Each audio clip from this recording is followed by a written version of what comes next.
ஒரே ஆண்டுல இதுவரையான காலப்பகுதியில 22 துப்பாக்கிச் சூட்டு சம்பவங்கள், 15 மனித உயிர்கள் பறி போயிருக்கு, 12 பேர் படுகாயம் அடைந்திருக்காங்க.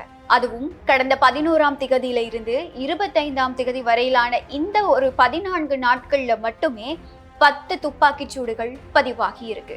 இலங்கையோட தெருக்கள்ல மறுபடியும் இந்த துப்பாக்கிச் சூட்டை கலாச்சாரம் ஆரம்பிச்சிருக்கு. பிறந்த நாள் விழாக்கள், மயானங்கள், உணவக நுழைவாயில்கள் அப்படின்னு எங்க பார்த்தாலும் இந்த துப்பாக்கிச் சூட்டு சம்பவங்கள் பதிவாக ஆரம்பிச்சிருக்கு. இந்த திடீர் துப்பாக்கிச் சூட்டு சம்பவங்களுக்கு பின்னணியில் இருக்கக்கூடியது யாரு? வெளிநாட்டுல இயக்கப்படக்கூடிய பாதாள உலக கும்பல்களா? அப்படி இல்லைன்னா பணத்துக்கு பதிலா போதைப் பொருளுக்காக இந்த கொலைகளை செய்யக்கூடியவங்களா?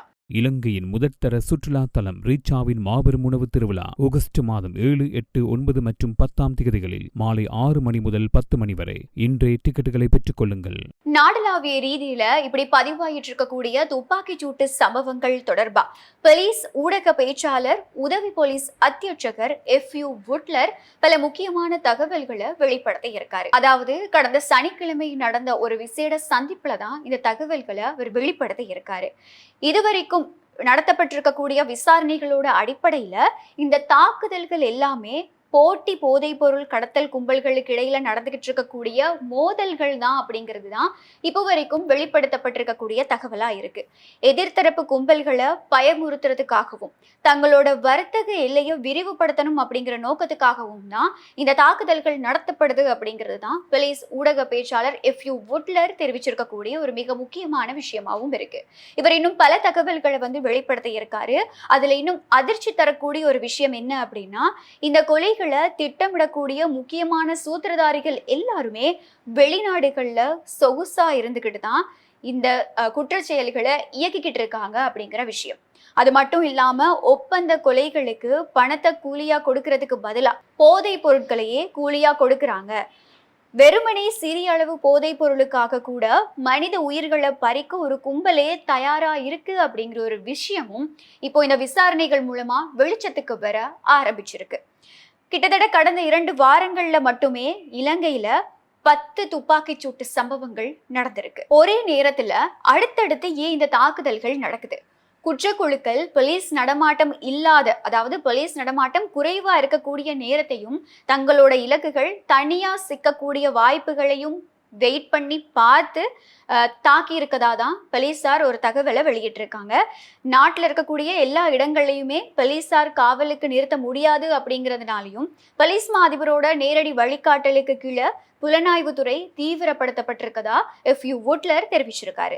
தொலைபேசி மற்றும் தொடர்பாடல் பகுப்பாய்வு மூலமா பின்னணியில் இருக்கக்கூடிய குற்றவாளிகளை தேடிக்கிட்டு இருக்கக்கூடிய வேட்டை இப்போ ஆரம்பமாக இருக்கு. இப்படியான பின்னணியில இப்போ நேற்றைய தினம் வெளியாகியிருந்த இன்னொரு தகவல் தான் இந்த தேவேந்திரமுனை ஸ்ரீ உத்பலவர்ண மகா தேவாலயத்துல எதிர்வரும் 28ஆம் திகதி, அதாவது நாளைய தினம் நடைபெறவிருந்த பெரஹர ஊர்வலத்துல காவடி நடனத்தை நீக்கிறதுக்கு போலீசார் பரிந்துரைத்திருக்காங்க.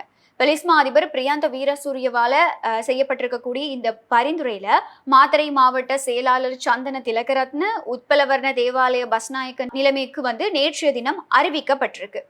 தேவேந்திரமுனை தேவாலயத்தோட ஊர்வலம் இந்த நாட்கள்ல நடைபெற்று இருக்கக்கூடிய பின்னணியில காவடி நடன அங்கம் அடங்கின பெரஹரா நாளைய தினம் நடைபெற இருக்கு. இந்த பெரஹர தொடர்புல பாதுகாப்பு அமைச்சு, தேசிய புலனாய்வு தலைவர், தேசிய புலனாய்வு சேவை மற்றும் போலீஸ் விசேட பணியகம் ஆகியவற்றினால மேற்கொள்ளப்பட்ட புலனாய்வு மதிப்பீட்டு அறிக்கைகளோட அடிப்படையில ஒருங்கிணைப்பாளர்களுக்கும் நடன கலைஞர்களுக்கும் இடையில முரண்பாடான ஒரு சூழ்நிலை நிலவுது. அதனால அப்படி ஒரு தகவல் கிடைச்சிருக்கு அப்படிங்கிறதுனால இந்த காவடி நடனத்தை நீக்கணும் அப்படிங்கிற பரிந்துரை வழங்கப்பட்டிருக்கு. அப்போ நாளைய தினம் இந்த காவடி நடனம் இந்த ஊர்வலத்துல இடம் பெறாது அப்படிங்கிறது தான் இப்போ வரைக்கும் வெளியா இருக்கக்கூடிய தகவல். இந்த விஷயம் இன்னைக்கு நாள் ஒரு மிகப்பெரிய அரசியல் காரணியா மாறி இருக்கு. அது எப்படின்னா, இப்போ இருக்கக்கூடிய அரசாங்கம், அதாவது தேசிய மக்கள் சக்தி அரசாங்கத்துக்கு கீழே ஒரு பெரஹராவில் காவடி நடனம் கூட நடைபெற முடியாத அளவுக்கு தேசிய பாதுகாப்பு கேள்விக்குறியாக இருக்கு அப்படிங்கிறது தான் எதிர்கட்சிகள் முன்வச்சிட்டு இருக்கக்கூடிய ஒரு மிக முக்கியமான விமர்சனமா இப்போ மாறி இருக்கு. முக்கியமா ஸ்ரீலங்கா பொதுஜன பெருமுன கட்சியோட தேசிய அமைப்பாளரும் பாராளுமன்ற உறுப்பினருமான நாமல் ராஜபக்ச சொல்லியிருக்கக்கூடிய விஷயம் என்ன அப்படின்னு சொன்னா, 2009ஆம் ஆண்டுல யுத்தம் நிறைவடைஞ்சதுக்கு அப்புறமான காலப்பகுதியில கூட நாட்டுல பெருகிராக்கள் எல்லாமே நடந்துகிட்டு இருந்தது. அதுக்கேற்ற பாதுகாப்பு அப்போ இருந்த அரசாங்கம் மூலமா முழுமையா வழங்கப்பட்டது. ஆனா இப்போ பாதாள உலக குழுக்களோட அச்சுறுத்தல் இருக்கு அப்படிங்கிறதுக்காக ஒரு ஊர்வலத்துல இருந்து ஒரு காவடி நடனத்தையே நீங்க நீக்கி இருக்கீங்க அப்படிங்கிறது தான் நாமல் ராஜபக்ஷ தரப்புல இருந்து முன்வைக்கப்படக்கூடிய குற்றச்சாட்டா இருக்கு. நாமல் ராஜபக்ஷ மட்டும் கிடையாது, ஸ்ரீலங்கா பொதுஜன பெரமுன கட்சி அதையும் தாண்டி எதிர்கட்சிகளோட ஒரு விமர்சனமா இப்போ இது மாறி இருக்கு. ஆனா இவங்களே தான் ஈஸ்டர் ஞாயிறு தாக்குதல் சம்பவம் தொடர்பா முறையான புலனாய்வு தகவல்கள் கிடைச்சிருந்தும் நீங்க அங்க நடந்துட்டு இருந்த அந்த விசேட பூஜை வழிபாடுகளை இடைநிறுத்தல அப்படிங்கிற குற்றச்சாட்டுகளை முன்வைக்கிறதும் கூட இவங்களே தான்.